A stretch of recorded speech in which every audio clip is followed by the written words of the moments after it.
नमस्कार दोस्तों, आप सभी का शब्दवाणी में पुनः स्वागत है।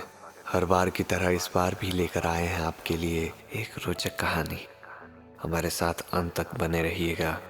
शुरू करने से पूर्व हमारे साथ बोलिए ओम भगवते वासुदेवाय, ओम नारायणाय।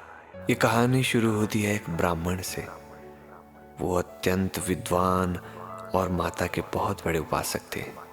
बहुत बड़े उपासक होने के कारण उन्हें सिद्धियां प्राप्त थी। वो ऐसी सिद्धियां थी जो एक साधारण मनुष्य के पास नहीं थी।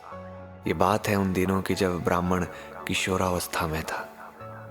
जब ब्राह्मण एक क्षत्रिय के घर पूजा पाठ करने गया, वहां पर ब्राह्मण ने कहा कि आपके घर में आज माता आएंगी, और उन्होंने ये भी कहा जब वो आएंगी तब मैं बता नहीं पाऊंगा।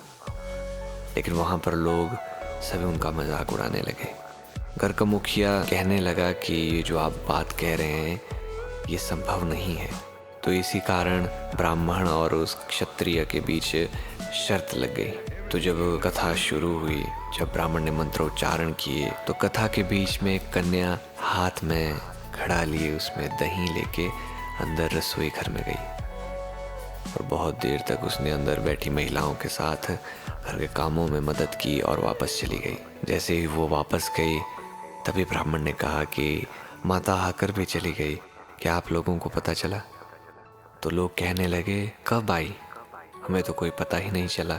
तो ब्राह्मण ने कहा कि अंदर जितनी भी महिलाएं बैठी हैं, जो घर का काम कर रही हैं, जो खाने के लिए रोटियां बना रही हैं, उनसे पूछिए। तो उन सब से पूछिए कि आप लोगों के साथ एक लड़की बैठी हुई थी जिसने आपके साथ रोटियां बनाई, काम किया, तो क्या वो सब उस लड़की को जानती थी? तो सारी महिलाओं ने बोला कि हाँ, एक लड़की आई हुई थी जिसने हमारे साथ काम किया, लेकिन हमें ध्यान ही नहीं रहा कि वो कौन थी, या उससे पूछे कि तुम कौन हो। तब सभी लोगों को पता चला कि ब्राह्मण कितना गुणी था, माता का कितना बड़ा उपासक था। जब कथा समाप्त हुई तब क्षत्रिय ने ब्राह्मण को उसका फल प्रदान किया। उसने कुछ भी लेने से मना कर दिया, क्योंकि उसने कहा कि आप लोगों के कारण मुझे माता के दर्शन हुए हैं, तो मैं कुछ भी नहीं लूँगा।